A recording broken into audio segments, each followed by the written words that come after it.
السلام علیکم students, welcome to Ayub concepts. آج ہمارا 7واں لیکچر ہے۔ اس 7ویں لیکچر سے پہلے سے جو ہم نے 6th لیکچر ڈیلیور کیا تھا اس میں نے belief in the revealed books, یعنی اللہ تعالیٰ کی جو کتابیں نازل ہوئی تھی ان پہ ایمان لے آنا، اس کی امپارٹنس کو ڈسکس کیا تھا۔ پریویس لیکچر میں ہم نے میننگ اس کی دیکھی تھی، امپارٹنس ان دا ریویلڈ بکس دیکھی تھی، وہ بک قرآن پاک میں مینشن ہیں کتنے ہیں، اور ان کتابوں پہ ایمان لے آنا ان دا لائٹ آف قرآن ہم نے دیکھا تھا، ان دا لائٹ آف حدیث دیکھا تھا۔ پھر ہم نے کیا تھا کہ قرآن پاک کو باقی کتابوں کے ساتھ جو ریویلڈ بکیں تورات، زبور اور انجیل، ان کے ساتھ ہم نے کمپیئر کیا تھا اس کو کہ قرآن پاک کی امپورٹنس کیا ہے اور ان کی کیا تھی۔ آج ہم پڑھیں گے اس ٹاپک کا آخری حصہ، وہ ہے اس کے impact on individual life and on social life. اس کے پورے آج امپیکٹ کو ڈسکس کریں گے۔ یہ دونوں لیکچر ملا کر کے جب کمپلیٹ ہو گئے، دونوں کمپلیٹ ہو جائیں گے تو ہمارا ایک کمپلیٹ سوال تیار ہو جائے گا، وہ پریویس پیپر میں آ چکا ہے۔ تو دیکھتے ہیں امپیکٹ کیا ہے۔ Point number 8.1 to understand sequence of all profits. اس پوائنٹ کا کیا مقصد ہے کہ جو حضرت آدم علیہ السلام سے محمد رسول اللہ صلی اللہ علیہ وسلم تک جو انبیاء کرام آئے تھے ان کی کیا سیکوینس ہے، لیکن یعنی حضرت آدم کے بعد کون تھا، اس کے بعد کون تھا، حضرت شیس کے بعد کون تھا، حضرت نوح کے بعد، اس پوری سیکوینس کو سمجھنے کے لیے اکارڈنگ ٹو ڈاکٹر اسرار وہ فرماتے ہیں کہ اس پوری سیکوینس کو سمجھنے کے لیے ہم نے بائبل کا مطالعہ کرنا پڑے گا۔ 8.2 کیا ہے؟ کریٹس سینس آف یونٹی، یعنی یہ جو اللہ تعالیٰ کی کتابیں ہیں ان پہ ایمان لے آنے سے ایک یونٹی کا سینس پیدا ہوتا ہے۔ وہ کیسے؟ اس طرح کہ اکارڈنگ ٹو قرآن کے ہر نبی کا ایک ہی پیغام تھا، وہ تھا اسلام، توحید، اللہ تعالیٰ کی یونٹی کی طرف۔ تو یہ ہر بندہ جب ایمان لے آئے گا تو ایک یونیفارم سوسائٹی کریٹ ہوگی، یعنی ہر بندے کا، ہر انسان کا ایک ہی عقیدہ ہوگا جو اللہ تعالیٰ چاہ رہا ہے۔ 8.3 میں کیا ہے؟ Self purification. سیلف پیوریفیکیشن کیا ہے کہ تزکیہ نفس، تزکیہ نفس کا بہترین علاج، بہترین حل اور بہترین جو پریکٹس قرآن مجید نے دی ہے اور باقی انبیاء کرام کی جو کتابیں تھیں انہوں نے دی ہے، وہ کوئی اور فلاسفر نہیں دے سکتا۔ چوتھی پوائنٹ کیا ہے؟ Ideal society. کتابوں میں ایمان لے آنے سے آئیڈیل سوسائٹی کیسے بنتی ہے؟ وہ یہ کہ ہر نبی کے مذہب، ہر نبی کے دین نے یہی حکم دیا تھا کہ سوسائٹی کی کس طرح خدمت کرنی ہے، آئیڈیل سوسائٹی بنے گی۔ مثلا کہ حضور پاک صلی اللہ علیہ وسلم کے ایک حدیث پاک ہے کہ نبی کریم صلی اللہ علیہ وسلم کی ذات بابرکات نے ارشاد فرمایا کہ آپ بیمار کی عیادت کیا کرو اور مہمان کی اچھی خاطری کیا کرو، اور اگر آپ سے کوئی مدد مانگے تو اس کی مدد بھی کیا کرو۔ تو یہ دیکھیں کہ آئیڈیل سوسائٹی بن رہی ہے، اور اس طرح کی سوسائٹی محمد رسول اللہ صلی اللہ علیہ وسلم نے بنا کر دکھائی تھی وفات سے پہلے۔ 8.5 میں کیا ہے؟ Promotion of peace. پیس، ایمان، کتابوں پہ ایمان لے آنے سے پیس کیسے پیدا ہوگا، پیس کیسے پروموٹ ہوگا؟ وہ یہ کہ جو ٹریو ٹیچنگ ہے جس بھی مذہب کی، وہ امن ہے۔ قرآن پاک نے دہشت گردی کو تو کنڈیم کیا، ہر کیاس کو، ہر انریسٹ کو کنڈیم کیا ہے، یہاں تک کہ قرآن پاک نے فرمایا کہ والفتنۃ اشد من القتل۔ پوری طرح آیت یاد نہیں، شاید اسی طرح ہے کہ یہ جو فتنہ ہے یہ بڑا گناہ ہے قتل کرنے سے بھی، یعنی قتل کی تو اجازت ہی نہیں نا، یہ تو فتنے کی بات ہے، یعنی کیوس، انریسٹ کوئی بندہ پھیلا رہا ہے اپنی سوسائٹی میں تو قرآن پاک نے اس کو کنڈیم کیا ہے۔ 8.6 دیکھیں، جینڈر ایکویلٹی۔ بڑا ہی مزیدار یہ پوائنٹ آ گئی۔ یہ جو آج کل دیکھ رہے ہیں gender equality, gender inequality, gender disparity, اس پہ بڑی بحثیں چل رہی ہیں اور اس کے نام پہ بہت آرگنائزیشن بھی وجود میں آئی ہیں جن کا مشن یہی ہے کہ to promote equality, to eradicate disparity from society. تو قرآن پاک نے اس کے حوالے سے کیا کہا؟ قرآن پاک نے کہا یہ انسانوں اللہ سے ڈرو جو تمہارا رب ہے اور جس نے تمہیں پیدا کیا ایک ہی نفس سے، پھر اسی ایک ہی نفس میں سے اس کا ایک جوڑا پیدا کیا، یعنی حضرت بی بی حوا جو حضرت آدم کی بیوی تھی۔ اللہ نے فرمایا پھر ان دونوں میں سے بہت سارے مرد اور بہت ساری عورتیں پیدا کی گئیں۔ وَاتَّقُوا اللَّهَ الَّذِي تَسَاءَلُونَ بِهِ وَالْأَرْحَامَ، پھر اللہ تعالیٰ فرما رہا ہے کہ اللہ سے ڈرو جس کے نام سے آپ ایک دوسروں سے سوال کرتے ہو، والارحام، اور جو آپس کے جو آپ میں رشتے ہیں ان کا بھی خیال کیا کرو۔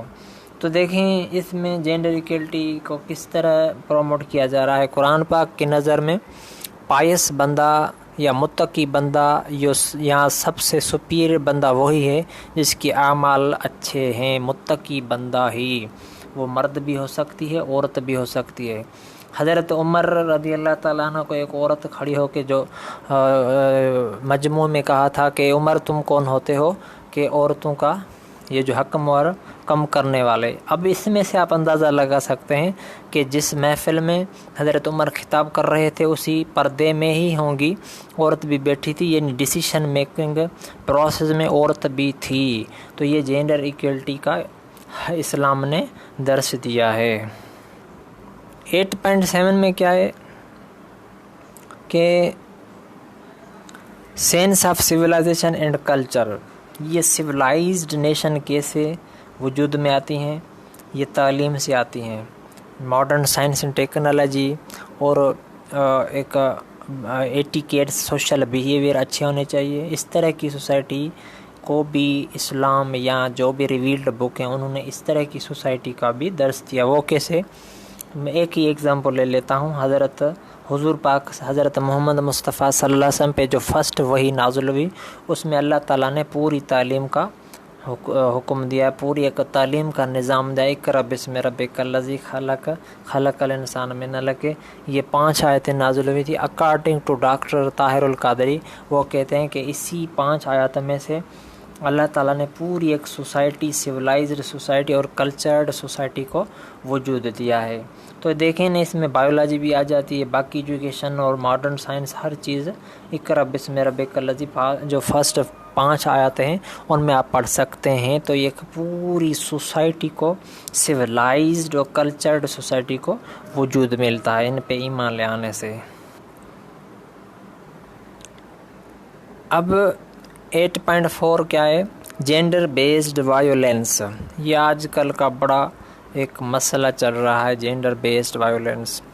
بہت اس پہ ریسرچ بھی ہو رہی ہے، تنقیدیں بھی ہو رہی ہے اور اس کا شکار بن رہی ہیں۔ Mostly womens have become victim of gender based violence. اس کے ساتھ ساتھ وہ جو ٹرانسجینڈرز ہیں وہ بھی اس کا شکار بن رہے ہیں، یعنی ایکویلٹی، ایکول رائٹس نہیں مل رہے۔ اب دیکھتے ہیں جینڈر بیسڈ وائیولنس کو کس طرح ایڈریس کیا جا سکتا ہے ان دا لائٹ آف قرآن، ان دا لائٹ آف اسلام، in the light of revealed books جو بھی تھے۔ فرسٹ آف آل ہم سمجھتے ہیں what is gender based violence. Gender based violence کیا ہے؟ یہ کسی کے ساتھ آپ انفیئر ٹریٹ کریں، کسی کو اس کا حق نہ دو اور اپنے پاور کا مس یوز کرنا کسی کے خلاف آن دا بیسس آف جینڈر۔ مثلاً ایک آفس میں ایک مرد ہے اور ایک عورت ہے اور مرد کو پاور ہے، تو وہ پاور کے بیس پہ ایک عورت کی جو ڈگنیٹی کا خیال نہیں کر رہا یا اس کو کسی چیز کا وکٹم بنا رہا ہے، تو یہ جینڈر بیسڈ وائیولنس ہوگی۔ اب دیکھتے ہیں قرآن پاک اس سوشل ایول سے کیسے نجات دلاتا ہے، رہنمائی کیا کرتا ہے۔ قرآن پاک نے فرمایا قل للمؤمنین، اس آیت کو پڑھیں، اس کا یہی مفہوم ہے کہ اللہ تعالیٰ نے فرمایا اپنے نبی کو کہ میرے نبی ان کو کہہ دیجئے، ایمان والوں کو، کہ اپنی جو نگاہیں وہ نیچے رکھیں، جھکا کے چلیں، وَيَحْفَظُونَ فُرُوجَهُمْ، اور حفاظت کریں اپنی شرمگاہوں کی۔ To cast down their looks, اپنی نگاہیں نیچے رکھیں، گارڈ دیئر پرائیویٹ پارٹس، اور اپنی شرمگاہوں کی حفاظت کریں۔ اس سے کیا ہے کہ مرد کو دیکھیں یہ حکم ہے، اگر اب اس آیت پہ کوئی عمل کر کے چلتا ہے، کہاں بھی بیٹھا ہو، جس بھی آفس میں ہو، لائبریری ہو، کہاں بھی ہو، تو وہ کسی خاتون کے اوپر غلط نظر نہیں ڈال سکتا، کیونکہ اس کو اس کے رب نے حکم دے دیا ہے۔ تو اس سے ایک طرف تو مرد اس چیز سے بچ جائے گا۔ آگے دیکھتے ہیں کہ عورتوں کو بھی حکم ہے یا نہیں۔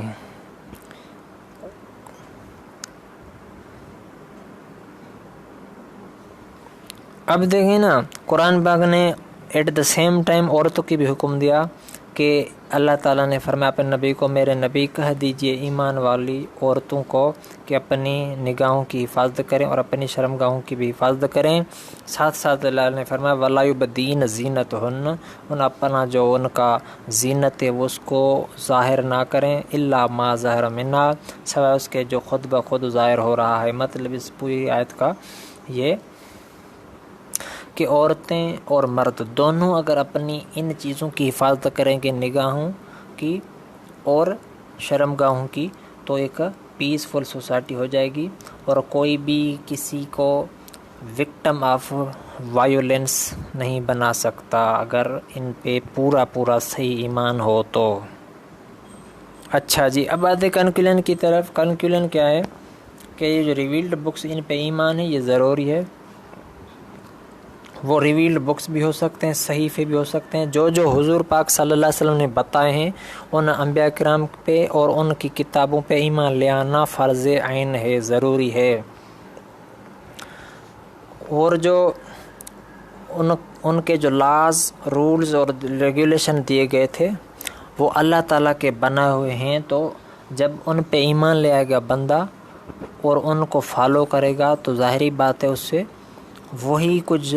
وہی سوسائٹی کریٹ ہوگی جو اللہ چاہ رہا ہے، کیونکہ یہ قانون قواعد اللہ تعالیٰ کے بنا ہوئے ہیں اور یہی ہر چیز کا سلیوشن ہو سکتا ہے۔ تو یہ ہمارا یہ لیکچر کمپلیٹ ہو گیا۔ یہ ایک ٹاپک تھا جو اسلامک اسٹڈی ان CSS، اس یہ جو بلیفس کے 5-6 سوال تھے وہ ہم نے کمپلیٹ ڈسکس کیے ہیں۔ اس طرح اب کوئی سوال آ جائے تو ہم نے دیکھیں اس کو پورا کمپلیٹ ڈسکس کیا ہے۔ آؤٹ لائن دیکھ لیں، اب میں نے اس میں کوئی چیز چھوڑی نہیں ہے، ہر چیز ڈسکس کی ہے۔ تو جب بھی سوال آئے تو آپ نے اس طرح آؤٹ لائن بنانی ہے اور یہ کنکلوژن تک آپ اس کو لے کے جائیں تو آپ کا سوال کمپلیٹ ہو جائے گا۔ السلام علیکم ورحمۃ اللہ۔